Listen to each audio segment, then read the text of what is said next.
ದರ್ಶನ್ ಮತ್ತು ಸಹಚರಿಂದ ರೇಣುಕಾಸ್ವಾಮಿ ಕೊಲೆ ಕೇಸಿಗೆ ಸಂಬಂಧಪಟ್ಟಂತೆ ಇನ್ನಷ್ಟು ಮಾಹಿತಿ ಬರ್ತಾ ಇದೆ. ಕೊಲೆ ಕೇಸ್ಗೆ ಮುನ್ನ ನಡೆದಿತ್ತು ಮೆಗಾ ಹೈಡ್ರಾಮಾ. ಸಾಕಷ್ಟು ಹೈಡ್ರಾಮಾ ನಡೆದಿತ್ತಂತೆ ಎಲ್ಲ ಪ್ರಕರಣಕ್ಕಿಂತ ಮೊದಲು. ಯಾಕೆಂದರೆ ದರ್ಶನ್ ಸ್ಟಾರ್ಗಿರಿಯನ್ನೇ ಪ್ರಶ್ನೆ ಮಾಡಿದ್ರಂತೆ ಪವಿತ್ರ ಗೌಡ. ನೀನೊಬ್ಬ ಸ್ಟಾರ್, ಇಷ್ಟಾದರೂ ಕೂಡ ನನಗೆ ಯಾರು ರೇಗಿಸ್ತಾ ಇದ್ದಾರೋ ಅವರನ್ನು ಕರೆದು ಮಾತಾಡಿಸುವಂಥ ಸಾಧ್ಯತೆ ಇಲ್ವಾ ಅನ್ನುವಂಥ ಪ್ರಶ್ನೆ ಕೇಳಿದರು. ನಟ ದರ್ಶನ್ ಜೊತೆಗೆ ಮಾತು ಬಿಟ್ಟಿದ್ದಂಥ ನಟಿ ಪವಿತ್ರ ಗೌಡ ದರ್ಶನ್ ಜೊತೆಗೆ ಮಾತು ಬಿಟ್ಟಿದ್ರಂತೆ. 20 ದಿನಗಳಿಂದ ದರ್ಶನ್ ಜೊತೆ ಮಾತು ಬಿಟ್ಟಿದ್ದಂಥ ಪವಿತ್ರ ಗೌಡ ಯಾವಾಗ ಈ ರೀತಿ ಸ್ಟಾರ್ಗಿರಿಯನ್ನು ಪ್ರಶ್ನೆ ಮಾಡ್ತಾರೋ, ರೇಣುಕಾಸ್ವಾಮಿ ಪದೇ ಪದೇ ಈ ಥರ ತೊಂದರೆ ಕೊಡ್ತಾ ಇದ್ದಾನೆ, ರೇಣುಕಾಸ್ವಾಮಿಗೆ ಏನೂ ಮಾಡಿಲ್ವಲ್ಲ ನೀನು ಅಂತ ಪ್ರಶ್ನೆ ಮಾಡ್ತಾರೆ. ನನಗೆ ಈ ರೀತಿ ಕಾಮೆಂಟ್ ಮಾಡಿದ್ರು, ನೀನೊಬ್ಬ ಸ್ಟಾರ್ ಆಗಿ ಏನೂ ಮಾಡ್ತಾ ಇಲ್ವಲ್ಲ ರೇಣುಕಾಸ್ವಾಮಿಗೆ ಅಂತ ಪ್ರಶ್ನೆ ಮಾಡ್ತಾಳೆ.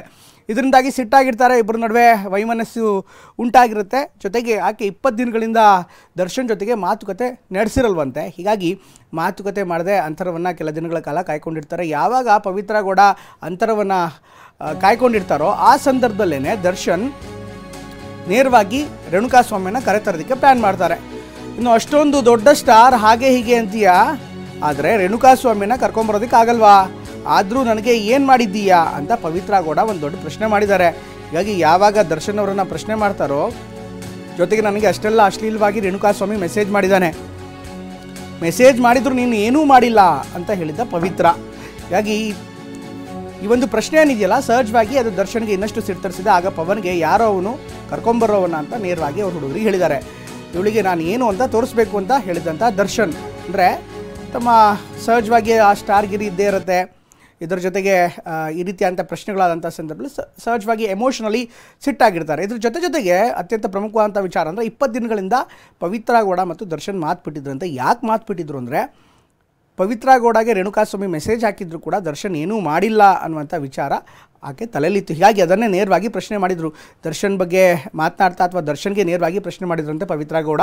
ನೀವೊಬ್ಬ ಇಷ್ಟು ದೊಡ್ಡ ಸ್ಟಾರ್ ಇದ್ದೀರಿ, ಆದರೂ ಏನೂ ಮಾಡ್ತಾ ಇಲ್ಲ, ರೇಣುಕಾಸ್ವಾಮಿ ನನಗೆ ಅಶ್ಲೀಲವಾಗಿ ಮೆಸೇಜ್ ಮಾಡಿದ್ರು ಕೂಡ ಸುಮ್ಮನೆ ಇದ್ದೀರಿ, ದೊಡ್ಡ ಸ್ಟಾರ್ ಅಂತೀರಿ, ಹಾಗೆ ಹೀಗೆ ಅಂತೆಲ್ಲ ಹೇಳ್ತೀರಿ, ಆದರೆ ನನಗೆ ಇಷ್ಟೆಲ್ಲ ಮಾಡಿದ್ರು, ತೊಂದರೆ ಕೊಡ್ತಿರು, ನೀನು ಆತನಿಗೆ ಏನೂ ಮಾಡ್ತಾ ಇಲ್ವಲ್ಲ ಅನ್ನುವಂಥ ಪ್ರಶ್ನೆಯನ್ನು ದರ್ಶನ್ ಮುಂದೆ ಇಟ್ಟಿದ್ರಂತೆ. ಹೀಗಾಗಿ ಇದರಿಂದ ಸಿಟ್ಟಾದಂಥ ದರ್ಶನ್ ನೇರವಾಗಿ ರೇಣುಕಾಸ್ವಾಮಿಯನ್ನು ಕರೆತರುವಂತೆ ಆತನ ಹುಡುಗರಿಗೆ ಅಥವಾ ಸಹಚರಿಗೆ ಹೇಳಿದರು ಅನ್ನುವಂಥ ಮಾಹಿತಿ ಲಭ್ಯವಾಗ್ತಾಯಿದೆ.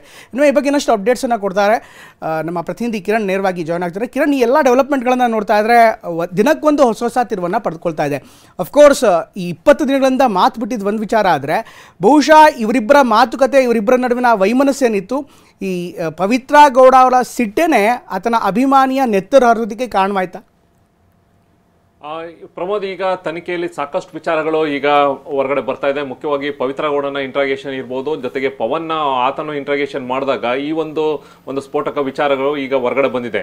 ಯಾವಾಗ ಈತ ರೇಣುಕಾಸ್ವಾಮಿ, ಅವಾಗ ರೇಣುಕಾಸ್ವಾಮಿ ಅಂತಲೂ ಗೊತ್ತಿರೋದಿಲ್ಲ, ಯಾವುದೋ ಒಂದು ವ್ಯಕ್ತಿ ಈಕೆಗೆ ಪೋಸ್ಟ್ ಮಾಡುವಂಥದ್ದು, ಕಾಮೆಂಟ್ ಮಾಡುವಂಥದ್ದು, ಪೋಸ್ಟ್ ಮಾಡೋದು, ಇವೆಲ್ಲವೂ ವಿಚಾರ ಅಶ್ಲೀಲವಾಗಿ ಮಾಡ್ತಾ ಇರ್ತಾನೆ.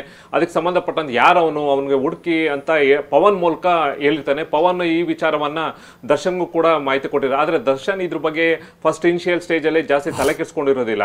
ಹಾಗಾಗಿ ಈ ಒಂದು ಇವರಿಬ್ರು ಮಧ್ಯೆ ಅಂದ್ರೆ ಪವಿತ್ರ ಗೌಡ ಮತ್ತೆ ದರ್ಶನ್ ಮಧ್ಯೆ ಇದ್ದವನೇ ಪವನ್. ಆತ ಅಲ್ಲೇ ನಡೀತಾ ಇದೆ, ಇಲ್ಲಿ ಏನ್ ನಡೀತಾ ಇದೆ ಅನ್ನೋದನ್ನ ಕಮ್ಯುನಿಕೇಟ್ ಮಾಡ್ತಾ ಇದ್ದ. ಯಾವಾಗ ಆತನ ಯಾರು ಇಷ್ಟೊಂದೆಲ್ಲ ನನಗೆ ಅಶ್ಲೀಲವಾಗಿ ಆತ ಫೋಟೋ ಕಳ್ಸೋದಿರ್ಬೋದು, ಜೊತೆಗೆ ಕಾಮೆಂಟ್ ಮಾಡೋದಿರ್ಬೋದು, ಯಾರ ಆತ ಹುಡುಕಿ ಆತ ಅಂದಾಗ ಅವಾಗ ಈ ಒಂದು ಪ್ರಕರಣಕ್ಕೆ ದರ್ಶನ್ ಎಂಟ್ರಿ ಕೊಡ್ತಾನೆ. ಆಮೇಲೆ ಜೊತೆಗೆ ಇವರಿಬ್ರು ಕೂಡ ಅಷ್ಟಕ್ಕಷ್ಟೇ ಇರ್ತಾರೆ. ಕಳೆದ ಒಂದು 20 ದಿನಗಳಿಂದ ಈ ಪ್ರಕರಣ ಆಗೋ ಮುಂಚೆ ಹೆಚ್ಚಿನಾಗಿ ಮಾತಾಡ್ತಾರಲ್ಲ ಈಗ ಸಂಬಂಧಪಟ್ಟಂತೆ. ಈ ಪವನ್ ಎಲ್ಲವನ್ನೂ ಕೂಡ ಇವರಿಬ್ರು ಅವ್ರು ಹೇಳಿದ್ದು ಇವ್ರಿಗೆ ಹೇಳಿದ್ದು ಈ ತರ ಕಮ್ಯುನಿಕೇಟ್ ಮಾಡ್ತಾ ಇರೋದು. ಅಂತಿಮವಾಗಿ ದರ್ಶನ್ ಈತ ಯಾರೋ ನನ್ನನ್ನು ಹುಡುಕ್ಲೇಬೇಕು ಅಂತ ಹೇಳಿ ಪೊಲೀಸರ ಸಹಾಯವನ್ನು ಬಿಟ್ಟು ಈತ ತನ್ನದೇ ಆದ ಒಂದು ವರ್ಕ್ ಸ್ಟೈಲಲ್ಲಿ ವರ್ಕ್ ಮಾಡಿ ಆತನನ್ನು ಐಡೆಂಟಿಫೈ ಮಾಡ್ತಾರೆ. ನಂತರ ರೇಣುಕಾಸ್ವಾಮಿ ಅಂತ ಗೊತ್ತಾಗುತ್ತೆ, ಆತನನ್ನು ಕರ್ಕೊಬರೋಕ್ಕೆ ಕೂಡ ಸೂಚನೆ ಕೊಡ್ತಾನೆ. ಕರ್ಕೊಬಂದ ನಂತರ ಶೆಡ್ಡಲ್ಲಿ ಇಟ್ಟು ಆತನಿಗೆ ಆಗಲೇ ಆತನ ಆಪ್ತರು ಆಗಲೇ ಸಾಕಷ್ಟು ಹೊಡೆದಿರ್ತಾರೆ.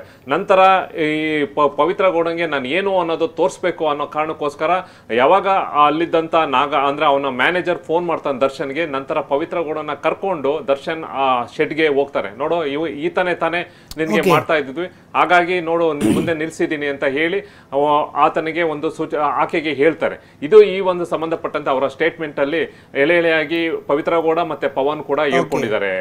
ಪ್ರಮೋದ್, ಥ್ಯಾಂಕ್ ಯು ಕಿರಣ್ ಎಲ್ಲ ಮಾಹಿತಿ.